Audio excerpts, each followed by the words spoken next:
कर्तन हुआ तो ए ओमेगा कर्तन है, हाँ, तो फिर ए ओमेगा बड़ा और ए छोटा। अर्जुन भाई कोई दिक्कत? छाप दो वेलोसिटी ड्यूरिंग एसएचएम। क्या रखा है जीवन में, कभी वेक्टर तो कभी स्केलर, बस इसी में जीवन निकल जाता है। कुछ लोगों की पूरी उम्र निकल जाती, कभी समझ नहीं पाते कि मैं मेरे स्केलर को कभी वेक्टर कर ही नहीं पाया, पूरा लाइफ ही स्केलर में बिता दिया। हाँ, डायरेक्शन लेस है पूरी लाइफ। कुछ लोग मेहनत कर करके अपनी डायरेक्शन फिक्स करते जाते हैं, नहीं करते हैं। बस यही लाइफ है, सिंपल फिलोसफी। क्या बेटा देखा था? काम नहीं कराते। अरे यार रुक जा, मैं मंगाता हूँ।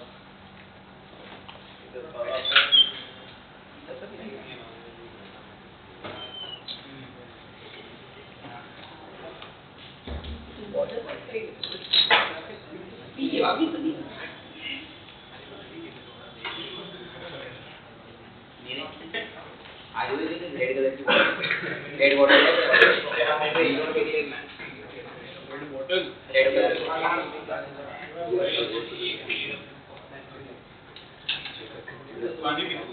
नहीं पानी की उसकी बॉटल में रख दी गई।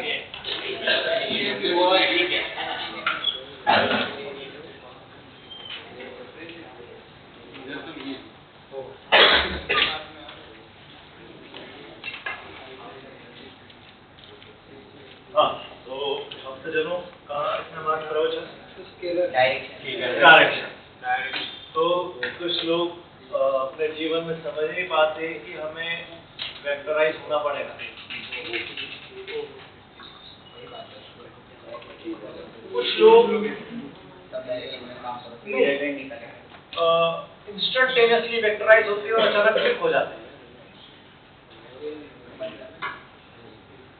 जैसे तुम लोग कभी कभी जागते हो, खूब पढ़ते हो और फिर वापस 10-12 दिन बाद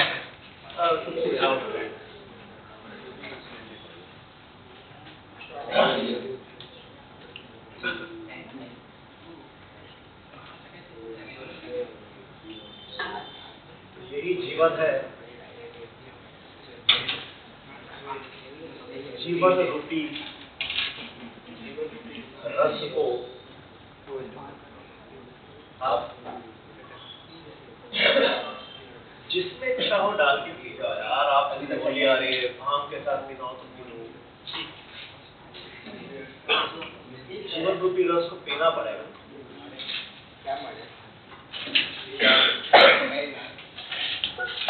दुनिया में हम आए हैं ये तो जीना तो पड़ेगा। जीवन अगर शहर है तो पीना तो पड़ेगा। जीवन अगर शहर है तो पीना तो पड़ेगा। मर तो सकते हैं ना, ऑप्शन ही नहीं।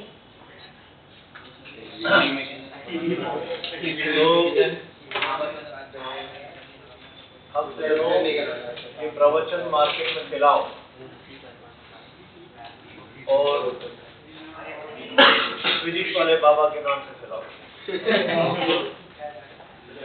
नए ग्राहक पकड़ के मेरे पास भेजो। खूब सारा चढ़ावा लेकर आए मेरे पास। जय बाबा की। ये वैरायटी फूड खाने की बहुत आदत है।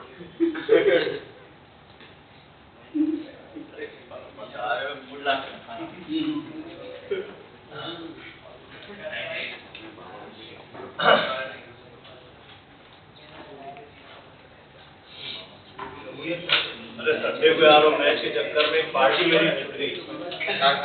हाँ ना, मोहित ने उसके बच्चे की पार्टी और मैच के चक्कर में भूल ही गया मैं। अरे हमारा पूरा खाना बिगड़ गया। मैच जीत गए ना, मैच तो जीत गए ना, मैच जीत गए। आपकी कुर्बानी थाने का सोसाइटी में नीचे उतर गया। एवर्सन क्लब में बैठते सब लोग, हमारा पूरा क्रिकेट ग्रुप जो है वहाँ का। तो पहले विलियमसन गया, तो पहली खुशी में एक उठा लिया, फिर और आगे खुशी मिलती रही। फिर शाम तक वो पोजीशन नहीं थी कि पार्टी कुछ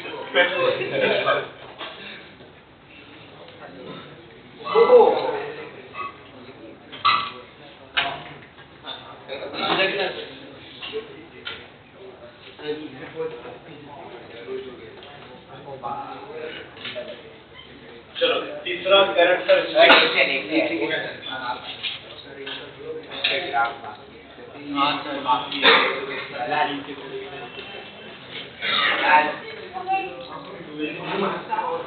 acceleration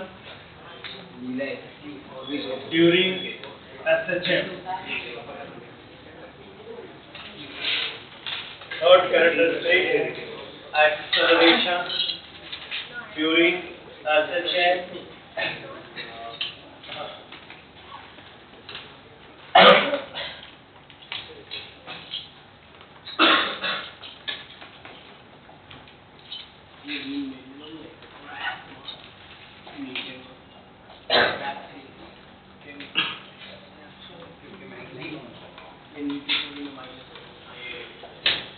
तो भाई डिस्प्लेसमेंट अपना y equal to a sin omega t, तो velocity a omega cos omega t, तो इसी को एक बार और डिफरेंशिएट कर दूं, minus a omega square sin omega t, यानी एक्सेलरेशन टाइम डिपेंडेंट बन जाएगा minus a omega square sin omega t। अगर इसमें से a और sin ओमेगा t को हटाकर y लिख दूं तो डिस्प्लेसमेंट डिपेंडेंट बन जाएगा माइनस ओमेगा स्क्वायर y। तो ये वो इक्वेशन हो गई जिसमें सारी कंडीशन फुलफिल हो गई। माइनस साइन बता रहा है कि a x opposite to y, omega for the given angular frequency will be a constant quantity. तो फिर वो बोल रहा है a is proportional to y power 1 also.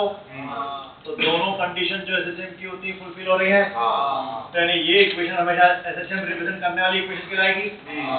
तो इसी को बोला जाता है जब भी पूछे which of the following is the simple harmonic motion equation, तो a plus omega square y equal to 0, यानी d2y by dt square plus omega square y equal to दुनिया की सारी सेकंड ऑर्डर की डिफरेंशियल इक्वेशन एसएचएम को represent करती है। All second order differential equation represent SHM. तो कुछ टाइम पीरियड निकालने की मेथड आगे में इस तरह से भी लगूंगा जब चैप्टर अपना शुरू होगा। मैं उस टॉपिक की सेकंड ऑर्डर की डिफरेंशियल इक्वेशन बना दूंगा किस तरीके से। जब वो बन जाएगी तो सेकंड ऑर्डर वाली टर्म का कोएफिशिएंट अगर 1 हो जाए तो पावर 1 वाले के साथ जो कुछ लिखा होगा वही ओमेगा स्क्वायर है। आपके उस न्यूमेरिकल में जब सेकंड ऑर्डर वाली टर्म का कोएफिशिएंट 1 हो जाएगा तो पावर 1 वाली टर्म के साथ जो कुछ भी कोएफिशिएंट दिया होगा आपकी प्रॉब्लम में वही ओमेगा स्क्वायर होगा। तो ओमेगा आ गया तो 2 पाई बाय t करो तो टाइम पीरियड। जैसे आगे अपन एक टॉपिक पढ़ेंगे एलसी ऑसिलेशन। मतलब एक कैपेसिटर होगा, उसके पास चार्ज होगा और उसके साथ पैरेलल में मार देंगे एक इंडक्टर कॉइल। तो अभी इसके पास इलेक्ट्रिक फील्ड की फॉर्म में एनर्जी स्टोर है। जैसे स्विच ऑन करूंगा तो ये डिस्चार्ज होना शुरू करेगा, करंट बनाएगा, तो इंडक्टर में ग्रोथ ऑफ करंट होगी, तो वो इलेक्ट्रिक फील्ड की एनर्जी कन्वर्ट होगी इस इंडक्टर में मैग्नेटिक फील्ड के फॉर्म में। Magnetic effect of electric current electromagnet बन जाएगा ये। यानी अगले फिगर में क्या हो जाएगा, ये नंगा होगा और यहाँ आ जाएगी पूरी पूरी energy in the form of magnetic field. चल पे और फिर बाद में वापस स्विच ऑन करूंगा तो ये मैग्नेटिक फील्ड की एनर्जी जो ग्रोथ ऑफ करंट हुई थी वो इसका डीके ऑफ करंट शुरू कर देगी। तो इसका डीके शुरू होगा पर उसका चार्जिंग। तो फिर अगला फिगर क्या हो जाएगा, यहाँ माइनस आ जाएगा, यहाँ उल्टा हो जाएगा, उल्टा होगा ना चार्जिंग का, और ये नंगा भूखा हो जाएगा। और फिर उसके अगले फिगर में वापस वहां से डिस्चार्जिंग, तो ये नंगा भूखा हो जाएगा, और यहाँ मैग्नेटिक फील्ड के फॉर्म में एनर्जी आ जाएगी और उल्टा बनेगा मैग्नेटिक फील्ड, इधर से निकलेगी लाइन साहब। तो चार्ज दोनों में क्या कर रहा है? ऑसिलेट कर रहा है। कैपेसिटी इलेक्ट्रिक फील्ड से निकल के मैग्नेटिक फील्ड में आ रहा है, मैग्नेटिक फील्ड से निकल के इलेक्ट्रिक फील्ड में जा रहा है। Find the time period, question आ जाएगा। तो वहां ये वाली मेथड काफी यूजफुल होगी, क्योंकि फिर जनरल मेथड सॉल्व नहीं करते, कोई चार्ज पार्टिकल दिख रहा है कहां है, हां, तो वहां अपन करेंगे इस मेथड से। भाई ये सब मैंने कौन सी पोजीशन बनाई है? Extreme, full charge, zero, full charge, extreme बनेगी ना। तो अपन एट एनी इंस्टेंट दो एक्सट्रीम्स के बीच की अगर बात करें, तो उस वक्त इसके पास भी कुछ चार्ज होगा इलेक्ट्रिक फील्ड के फॉर्म में एनर्जी, इसके पास भी इलेक्ट्रिक फील्ड के फॉर्म में कुछ एनर्जी होगी, और दोनों सिस्टम एक दूसरे के क्या होंगे? पैरेलल, और पैरेलल में वोल्टेज क्या होता है? कांस्टेंट। तो एट एनी इंस्टेंट t अगर इसके पास चार्ज q है तो ये होगा q/c। अभी इंडक्टर तुम लोगों ने पढ़ा नहीं है, ठीक है, और जब आएगा तो उसमें वोल्टेज का फॉर्मूला बनने वाला है अपना -L/di/dt, rate of change of current, और L इज द इंडक्टर। जैसे एक रेजिस्टर की औकात होती है रेजिस्टेंस से, कैपेसिटर की औकात होती है कैपेसिटेंस से, कॉइल की औकात होती है उसके इंडक्टर। इलेक्ट्रिसिटी की दुनिया में 3 लोग हैं जिसमें हमें खेलना है पूरा हो जाने के बाद, R, C और L। तो L का वोल्टेज निकाल, R का वोल्टेज का फॉर्मूला तुमने पढ़ लिया V = IR, C का भी पढ़ लिया Q = C/V, L का भी नहीं पढ़ा है, आने वाला है कोई दिक्कत। पर जब पता कर लोगे तो उस वक्त दोनों का वोल्टेज क्या करोगे? फिर से बैलेंस। तो क्या लिखोगे eight an instant? Q/C = -L/di/dt लिखोगे। तो फिर I को क्या लिख दोगे? dq/dt, rate of flow of charge. तो फिर ये हो जाएगा d2q/dt²। तो ये बन जाएगा L d2q/dt² प्लस q/c = 0। फिर इसका कोएफिशिएंट 1 करवाना है, तो L से डिवाइड करोगे, तो बन गई सेकंड ऑर्डर की डिफरेंशियल इक्वेशन चार्ज में, यानी चार्ज SHM। ऑसिलेशन में नहीं, ये तो SHM की इक्वेशन है ना।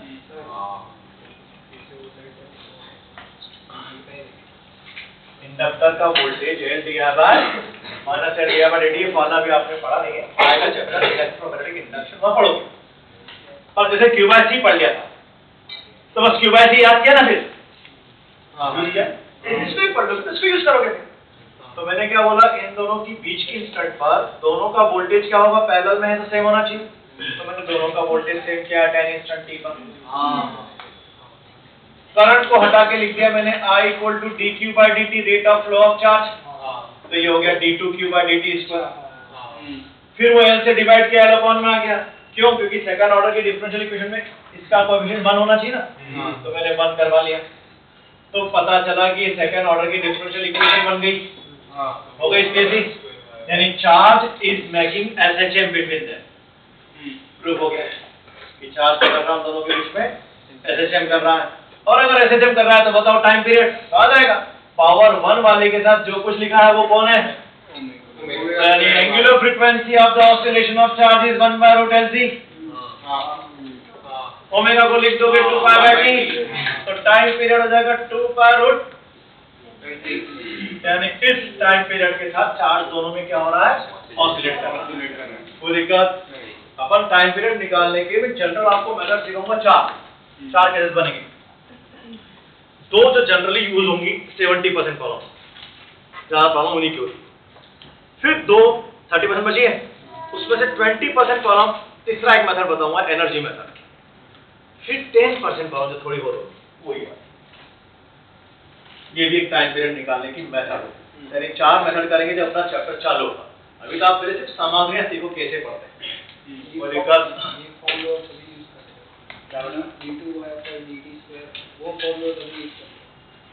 किया ना यार, उसको क्यों बताया ना, सिर्फ हाँ जब सेकंड ऑर्डर की डिफरेंशियल इक्वेशन बनाने की सुविधा है तब यूज करना। कोई दिक्कत? बाकी और भी मैं दूसरी मेथड जो है मैंने कहा ज्यादातर प्रॉब्लम 70% तो किससे होने वाले हैं? जनरल मेथड से, वो भी आ रही है सामग्री। अभी तो अपन एक्सप्रेशन पूछे, टाइम पीरियड की सामग्री सबसे आखिरी। अभी तो आप प्रैक्टिस करो वो और डीपीपी में वेलोसिटी पर बेस्ड क्वेश्चन, अलग ही डीपीपी मिलेगी वेलोसिटी की, अलग ही डीपीपी मिलेगी एक्सेलरेशन की, अलग ही डीपीपी होगी डिस्प्लेसमेंट की, यानी ढूंढने की जरूरत नहीं पड़ेगी, प्रैक्टिस हो जाएगी। जैसा मैं अभी लिखना था जब हम पढ़ेंगे तब देखेंगे।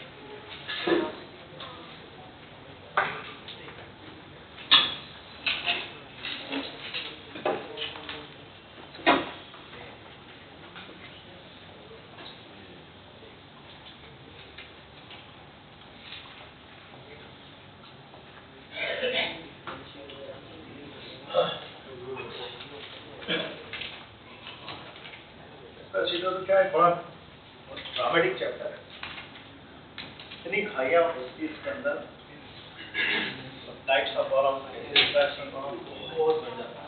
तो अच्छे से अगर पढ़ लिया तो फिर आपका करंट इलेक्ट्रिसिटी आपको पढ़ने की जरूरत, वो सारे बच्चे तो घर पे खुद ही शुरू कर देते करंट शुरू होने से पहले ही। समझ में आई?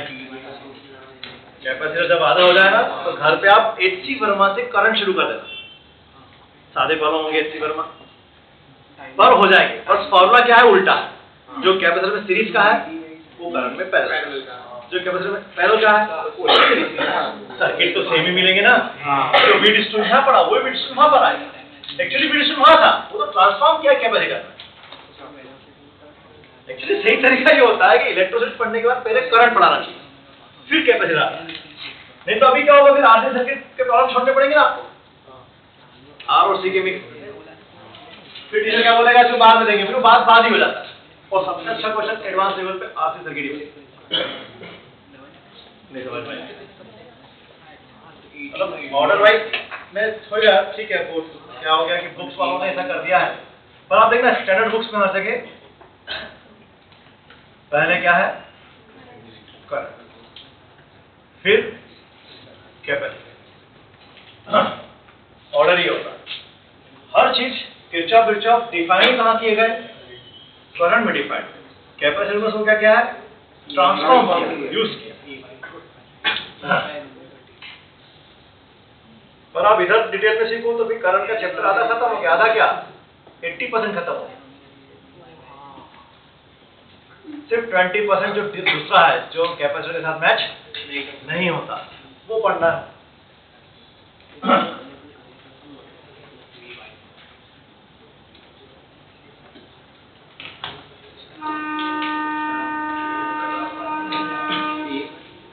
एटी ग्राम पोलोमीटर कैसा बनेगा, इसमें जल्दी में एक मिस्टेक होती है, क्या होगी मिस्टेक बताओ? हाँ वो नेगेटिव साइन का ध्यान देना, मतलब जो साइन ऊपर से शुरू होता था वो साइन नीचे से शुरू होगा। ये समझ में आई? T0 से T/4 तक ये वैल्यू नेगेटिव आएगी ना, सॉरी 0 से T/2 तक ये पूरी वैल्यू नेगेटिव आएगी यार बात, तो फिर नेगेटिव में स्टार्ट हुआ। बाकी A का मैक्सिमम वैल्यू क्या है, नहीं मैग्नीट्यूड होगा मैक्सिमम, तो ये पॉजिटिव फेज में और ये नेगेटिव फेज में, वापस 0 T/4 T/2 T/4 और ये पूरा T, और A वाई ग्राफ A की पावर 1 y की पावर 1 और 1 पावर बोलो straight line, y equal to mx, तो स्ट्रेट लाइन का स्लोप नेगेटिव और नेगेटिव स्लोप वाली का अच्छा भाई, जब y पॉजिटिव होगा तो a नेगेटिव, जब y नेगेटिव होगा तो a पॉजिटिव, जब y पॉजिटिव होगा तो a नेगेटिव, जब y नेगेटिव होगा तो a पॉजिटिव। और ये जो कोई भी एंगल होगा इसका magnitude will be omega square, y equal to mx, ये स्लोप है ना, तो टाइम पीरियड निकालने का ग्राफ से भी एक तरीका देंगे वो न्यूमेरिकल में, omega will be under root of tan theta and omega is 2π/t, तो टाइम पीरियड है। चल भाई फटाफट नोट करो।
बैक थीटा नेगेटिव है ना ये और नीचे का पर मैंने थीटा अगर नीचे लिख ही दिया तो फिर मॉड लिखने की जरूरत क्या है? अरे थीटा दिखाई दिया ना नीचे है। हाँ मैं माइनस थीटा कहाँ लिख रहा हूँ? फिर मॉड लेने की जरूरत सिर्फ एंगल देखना उसका। अब उसको माइनस ओमेगा स्क्वायर मत देना फ्लोट क्योंकि अपन ने नेगेटिव ऑलरेडी बना दिया है।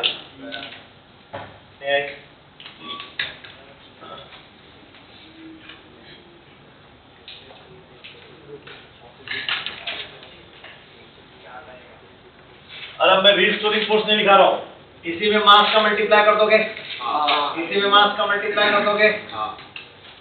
सेम ग्राफ होगा m a omega square minus m omega square. Same slope होगा पर यहाँ आ जाएगा m ओमेगा स्क्वायर तो ये under tan theta upon m होगा यहाँ।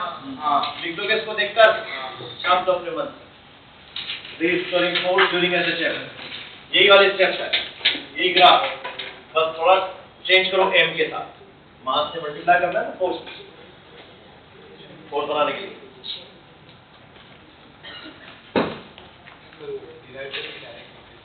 नहीं सीधे लिख दो बताओ। हाँ सीधे FT टाइम डिपेंडेंट सीधे डिस्प्लेसमेंट डिपेंडेंट इसका ग्राफ और कहाँ पर चेंज आ रहा है।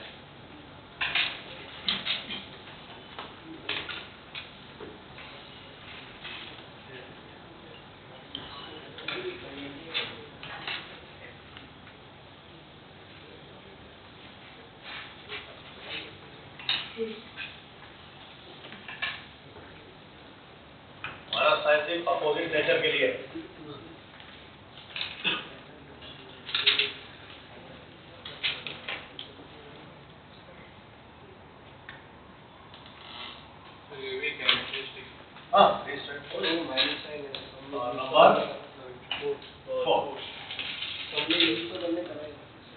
नहीं बेटा मैं फिर बोल रहा हूँ न्यूमेरिकल सिस्टम में स्टार्ट करूँगा केसेस तो आप शुरू में ही रीस्टोरिंग वर्ड डाल देना तो अंडरस्टूड अब अपोजिट हो गया। समझ में आई? तो फिर नीचे फोर्स की इक्वेशन में बार बार माइनस लगाने की जरूरत नहीं। जल्दी जल्दी में क्या करोगे नहीं तो माइनस लगा दोगे ना तो आखिरी में जब ओमेगा स्क्वायर से इसको रिप्लेस करोगे तो रूट के अंदर नेगेटिव आ जाएगा। नहीं समझ में आई? तो माइनस अपने को कभी लगाना ही नहीं है। हाँ शुरू में लिखते हैं कि भैया रीस्टोरिंग फोर्स है तो है ही अपोजिट। आपको न्यूमेरिकल में ढूंढना ही कौन सा है? डिस्प्लेसमेंट की अपोजिट डायरेक्शन का वो फोर्स जो पार्टिकल को वापस मीन पोजीशन पे लेके जाएगा। अच्छा लिख लो इसकी डेफिनेशन भी फिर यहाँ। The force which brings the body to its mean position, the force which brings the body to its mean position after displacing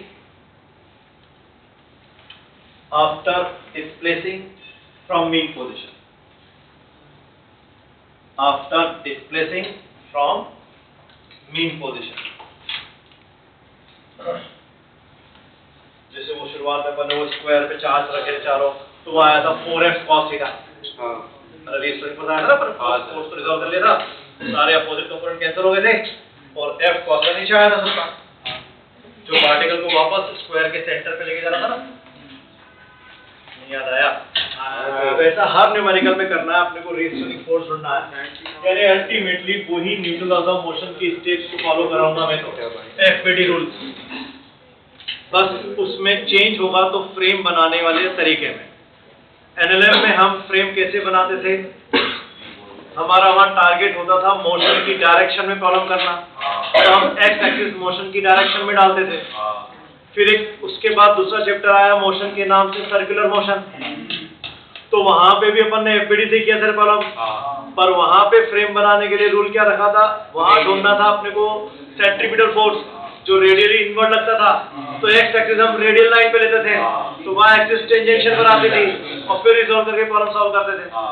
वापस आया है मोशन नाम का चैप्टर, सिंपल हार्मोनिक मोशन, फिर फ्रेम ही बनाएंगे। पर यहाँ हमारा टारगेट क्या है? वो फोर्स ढूंढना जो मीन पोजीशन की तरफ जा रहा है, यानी x axis towards mean position, तो वाई एक्सिस उसके परपेंडिकुलर। हर प्रॉब्लम में यही करेंगे। मतलब एफबीडी रूल्स में कोई चेंज नहीं आने वाला, बस फ्रेम प्रॉपर बनानी। वो भी मैं आखिर में लिखूंगा अभी। सर इसका graph same graph, FT graph बनाओगे तो वापस नीचे से आएगा,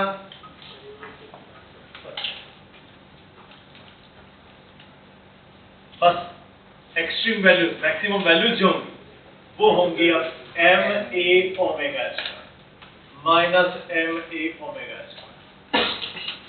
और डिस्प्लेसमेंट के साथ भी बनाओगे तो स्ट्रेट लाइन ऐसी आएगी, नेगेटिव स्लोप वाली ही। बस इस थीटा का अपॉन क्या करोगे, क्योंकि tan थीटा आपकी बार किसके इक्वल है, एम ओमेगा स्क्वायर, तो ओमेगा की value under root tan theta upon m. अच्छा, ये ग्राफ कहां तक बनेगा स्ट्रेट लाइन का, दोनों तरफ ए तक, ये भी y इक्वल टू ए तक जाएगा, ये भी y इक्वल टू ए तक जाएगा, दोनों तरफ कोई इनफाइनाइट नहीं है, एम्पलीट्यूड से आगे जाएगी नहीं body.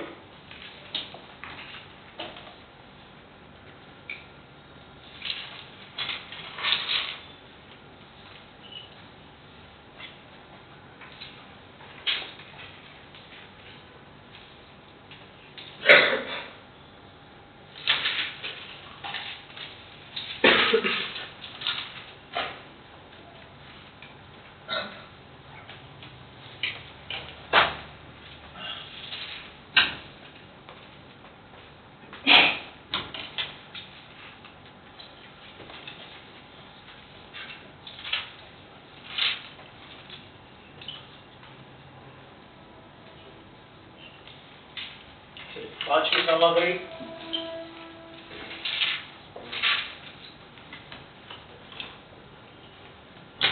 Potential energy during SHM. Potential energy क्या था, पोटेंशियल एनर्जी का कॉन्सेप्ट वर्क फॉर एनर्जी में, व्हाट इज पोटेंशियल एनर्जी? ठीक है, तुम लोग तो इस जगह पर तो तुम लोग को सबको पढ़ाया हुआ है। What is potential energy?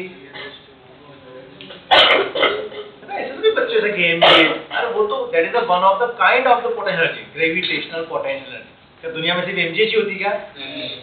Nuclear potential energy, electrostatic potential energy, magnetostatic potential energy, बहुत सारी होती है, ग्रेविटेशनल पोटेंशियल एनर्जी। तो पोटेंशियल एनर्जी का जनरल डेफिनेशन क्या है?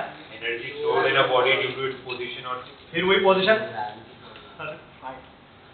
अरे एक्चुअल जो वर्क फॉर एनर्जी में लिखी थी ना, the negative of the work done against conservative forces, negative of the work done against, दुनिया में जहां कंजर्वेटिव फोर्स होगा सिर्फ वही पोटेंशियल एनर्जी नहीं होती, non conservative force potential energy नहीं स्टोर होती। फ्रिक्शन की कोई पड़ेगा potential energy because it's a non conservative force, पर स्प्रिंग फोर्स कंजर्वेटिव था, तो उसकी निकाली थी हाफ के स्क्वायर। तो वो कैसे ही थी, याद कर लीजिए क्या, बस हाफ के स्क्वायर जब निकाली थी तो कैसे निकाली थी हमने? लेट्स से ये स्प्रिंग, इसको आपने थोड़ा खींचा एक्स से, तो इसमें एक रीस्टोरिंग फोर्स है वो उल्टा के, उसके अगेंस्ट फिर और थोड़ा खींचा डीएक्स, तो उसको खींचने का वक्त निकाला था ना आपने, तो TW इक्वल टू आया था F cos थीटा, अरे आया था FS cos थीटा, तो आया था माइनस KX, और फिर आपने उसको इंटीग्रेट किया था फ्रॉम 0 to x तक खींचने का, तो फिर वो वर्क डन आ गया था माइनस हाफ। और पोटेंशियल एनर्जी की डेफिनेशन होती है negative of the work done against conservative force, ये ओरिजिनल डेफिनेशन है। तो इस कारण फॉर्मूला बन गया था हाफ kx स्क्वायर स्प्रिंग की पोटेंशियल एनर्जी। नहीं समझ में आई? तो हर वक्त क्या करना है पोटेंशियल निकालने के लिए, हर चैप्टर में जाकर आपने इलेक्ट्रिसिटी कैसे निकाली, k q1 q2 by r कैसे आया, वर्क डन निकाला था ना आपने इलेक्ट्रोस्टैटिक फोर्स के against, because electrostatic force is also conservative force. ऐसी मैग्नेटोस्टैटिक फोर्स भी क्या है, कंजर्वेटिव, वहां फिर करेंगे ये का, समझ में आया? ग्रेविटेशनल फोर्स भी क्या है, कंजर्वेटिव। तो mg नीचे लग रहा था, h ऊपर जा रहा था, तो f mg f h cos 180 तो माइनस mgh आया, तो u equal to minus of w तो प्लस mgh में। समझ में आई? याद आ गया WP पूरा?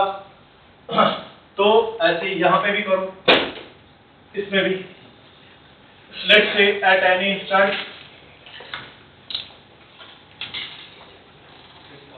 डिस्प्लेसमेंट हमने सपोज कर लिया कितना है, y पार्टिकल।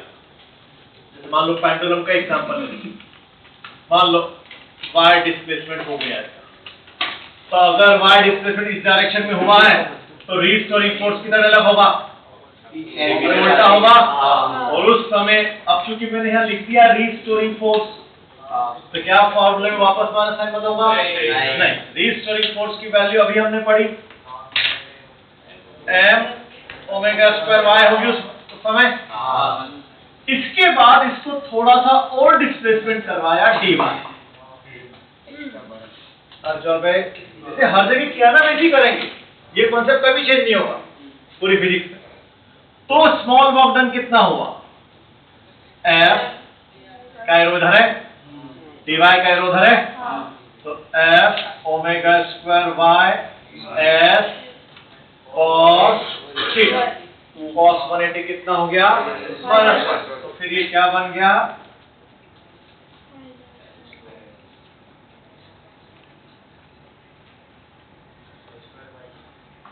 इंटीग्रेट करेंगे 0 से बाहर निकालेगा, तो टोटल वर्क डन कितना आ जाएगा, minus half m omega square y square ये आएगा। तो potential energy is the negative of the work done against conservative force. तो इसका मतलब u का फॉर्मूला बन गया half m omega square y square. तो ये आया u का फॉर्मूला कौन सा, डिस्प्लेसमेंट डिपेंडेंट। बस अगर वो न्यूमेरिकल टाइम डिपेंडेंट दिया तो ये तो नहीं करेगा। क्या हो रहा है, माधव करो कुछ सही, एक बार कर लिया कपड़ा तो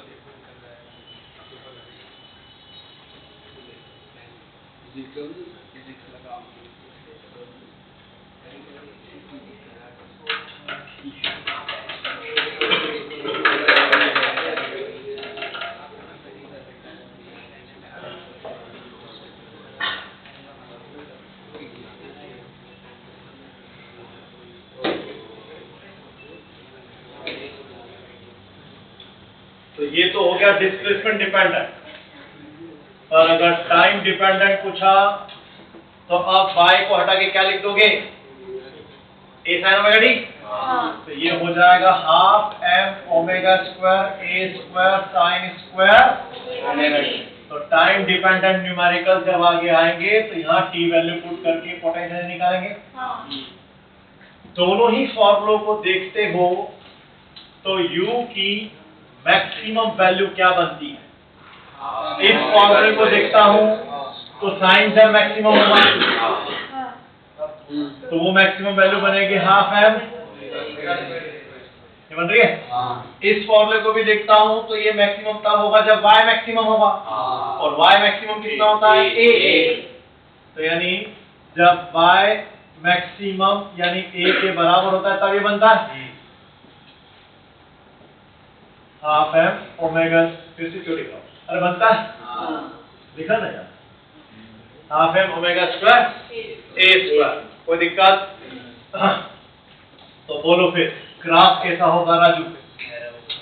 नहीं, पहले यूटी ग्राफ बोलो।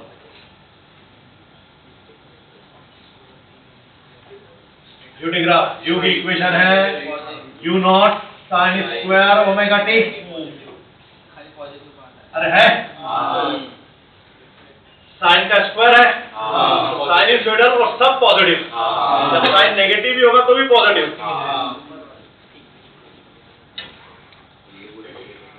अरे सारे ग्लोब्स ऊपर आ जाएंगे। ये है u not half m omega square, ये कभी भी नेगेटिव है नहीं ले जाएगा, कोई दिक्कत? uy ग्राफ बोलो रे u by graph u power 1 y power 2 1 2 बोले तो पैराबोला होगा। अब स्टार्ट कहाँ से करना? तो y जब 0 है तब u भी क्या है? मेन पोजीशन पे पोटेंशियल 0 है क्योंकि वो मैक्सिमम काइनेटिक है। वेलोसिटी मैक्सिमम है ना, तो यानी ग्राफ ओरिजिन से शुरू होगा और पैराबोलिक ही बढ़ेगा। और पैराबोला कैसा पैराबोला? तो अपन ने बनाई थी मेथड कि जिसकी पावर 1 होती है इस एक्सिस की ओर घूमने वाला, तो u की पावर 1 है तो u वाली एक्सिस की ओर घूमने वाला। अरे चल पे दोनों ही तरफ, क्योंकि y पॉजिटिव भी होता है और y दोनों में ही एक्सट्रीम पर वो मैक्सिमम पे जब पहुंचेगा तो वो कौन सी पोजीशन होगी? एक्सट्रीम, ये प्लस है ये माइनस है वाली। यहाँ पर भी u मैक्स होगा, यहाँ पर भी u मैक्स, यहाँ पर u मिनिमम। मैक्स की वैल्यू हमें पता है half m omega square a square. अरे जोर में छाप दो।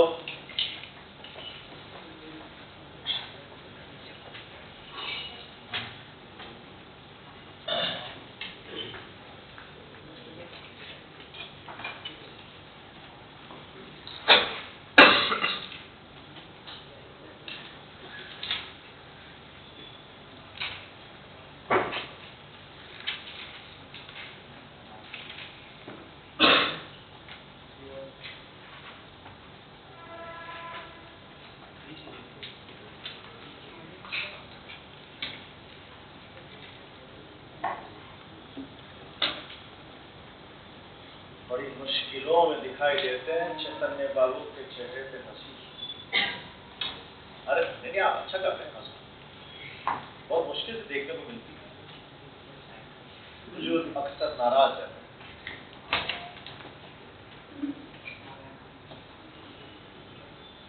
कुछ तो वेदांत अच्छी चीज बोला जाए तो उसको मुस्काना ही है।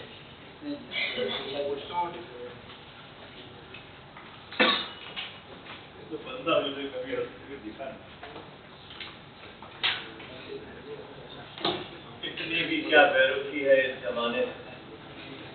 हाँ कभी तो भी हमारे साथ क्या नाम से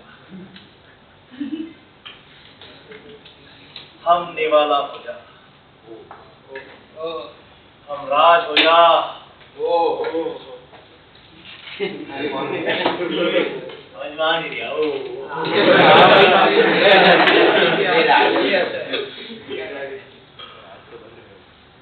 हम प्याला भरे तो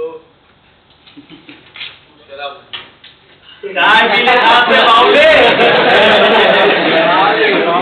चाय पीले साथ में एक ही प्याले। हम क्या, हम निवाला मतलब एक ही टिफिन में एक से खाना खा लेने वाला, मतलब वो बोलते निवाला। हम राज मतलब मेरे सारे राज तुझे पता हो, तेरे सारे राज मुझे पता नहीं। बेटा फास्ट फूड होती है।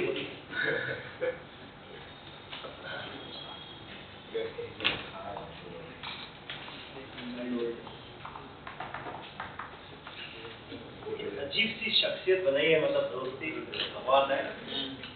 जिंदगी में कभी किसी को कुछ नहीं पता है हमारे राज पर।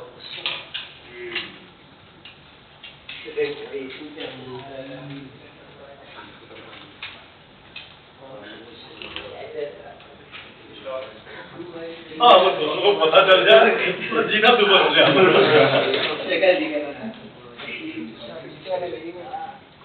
किसी को मुंह दिखाने लायक नहीं है।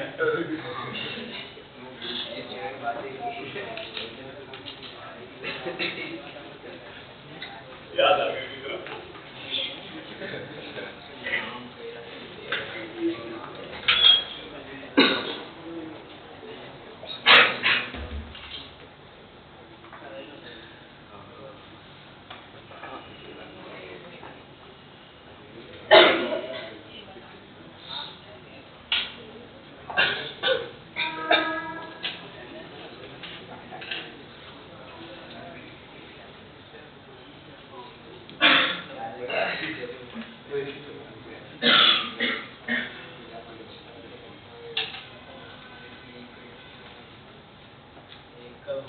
करोगे उधर धर्मशाला पढ़ा दिया, पूरी पूरी बैच ही, ताकि क्लास भी नहीं लगी,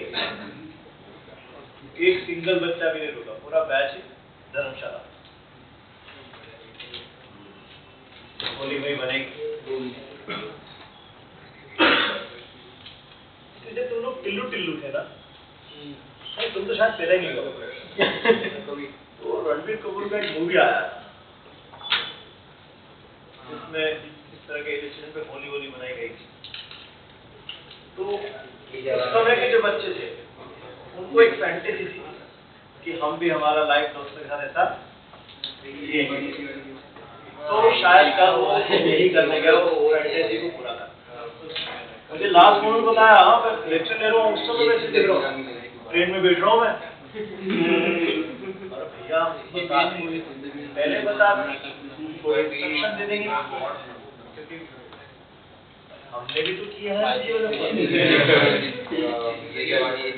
समझा देंगे, कुछ ऐसा वैसा हो जाए तो कैसे बचने का पुलिस से।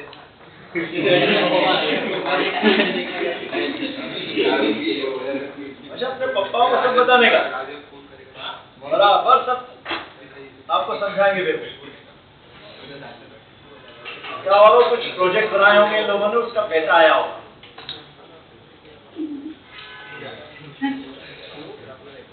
प्रोजेक्ट भी गए होंगे तो वो पैसा आया होगा, उस पैसे से सत्य मंडली की लोग चलते हैं। प्रोजेक्ट बनाओ, पैसा पाओ।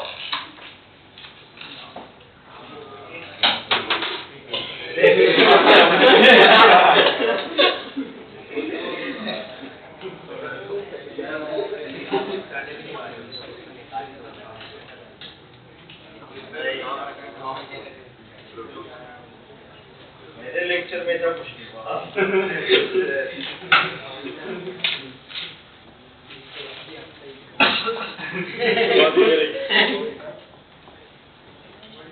नीचे बुला लेता हूँ तुम लोग, बुला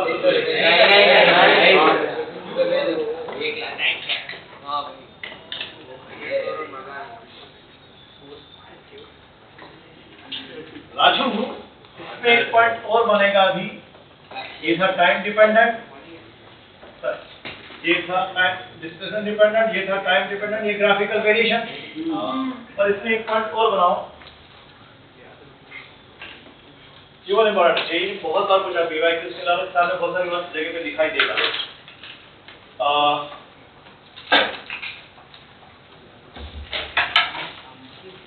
एनर्जी का function sine square omega T में बनाए, अरे बनाए, तो साइनसोइडल तो है, साइनसोइडल तो है, यानी एनर्जी भी ऑसिलेट करने वाली है। पार्टिकल की एनर्जी भी क्या करेगी, ऑसिलेट करने वाली है। तो इसका क्वेश्चन पूछा था कि एनर्जी ऑसिलेशन एंगुलर फ्रीक्वेंसी कितनी हो, तो बच्चा जल्दी में याद आता है उसके बाद आगू रखना, यहाँ तो ओमेगा आया टी के साथ, टी के साथ क्या आया है ओमेगा, तो ओमेगा ऐसा लगा क्या जाता है, ये भूल जाता है कि वो तो तब होता है जब साइन की पावर 1 होना चाहिए, तो स्क्वायर है, तो पहले इसको कन्वर्ट करो, u equal to u naught sine square omega t, तो पहले हम इसको क्या लिखेंगे 1 minus cos 2 omega t upon 2। तो पोटेंशियल एनर्जी ड्यूरिंग एसएचएम, एक तो हमेशा कांस्टेंट पार्ट होता है u नॉट बाय 2, और एक होता है u naught by 2 cos 2 omega t. cos 2 omega t को क्या लिख दूंगा मैं, sin 2 omega t plus pi by 2। अब लिखूंगा, वापस आ जाएगा cos 2 ओमेगा टी, नहीं आई। तुम बोलोगे कि सर आप ये क्यों नहीं लिख रहे हो,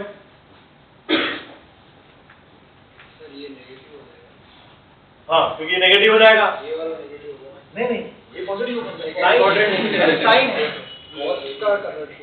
साइन निकाल रहे ना,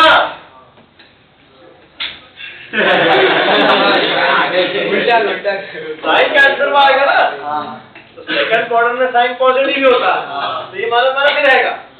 पर अगर ऐसा लिख देता तो ये तो साइन थीटा माइनस 90 लिखा है ना, फॉर्मूला 90 माइनस थीटा का होता है, तो इसको जब आप 90 माइनस थीटा में कन्वर्ट करोगे तो ऑलरेडी एक माइनस आ रहा है, this is minus cos 2 omega.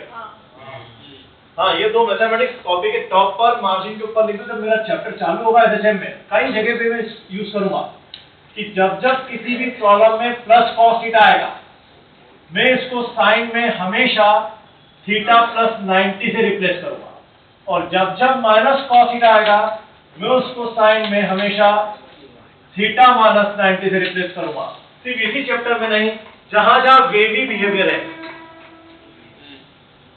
SHM, sound wave, light wave, electromagnetic wave, सब जगह जब भी ये जरूरत पड़ेगी मुझे cos को साइन में ले जाने की, तो ये दो फंडे आप ध्यान रखना इसका मैथमेटिक्स। ये तो कॉपी के टॉप पे जान दो। तो इसको भी हमने वैसे ही किया। अब देखो बन गई स्टैंडर्ड साइनसॉइडल फंक्शन, और ये प्योर एसएचएम नहीं, साथ में कांस्टेंट पार्ट हमेशा रहेगा जो टाइम के इंडिपेंडेंट है। किसी भी समय पे पार्टिकल के साथ u0/2 तो होगी होगी, हर इंस्टेंट पे u0/2 एनर्जी तो होगी। फिर बाकी पार्ट साइनसॉइडली वेरी करेगा, और अब की बार t के साथ मल्टीप्लाई में क्या आया, 2 ओमेगा। ओमेगा नहीं है ना, तो यानी जब भी किसी पार्टिकल का डिस्प्लेसमेंट ओमेगा एंगुलर फ्रीक्वेंसी के साथ वेरी होगा तो उसकी potential energy 2 omega angular frequency से वेरी करेगी। अरे चल बे, तो ये सेंटेंस में नीचे लिखवाता हूं, पहले तुम लिखते हुए जरा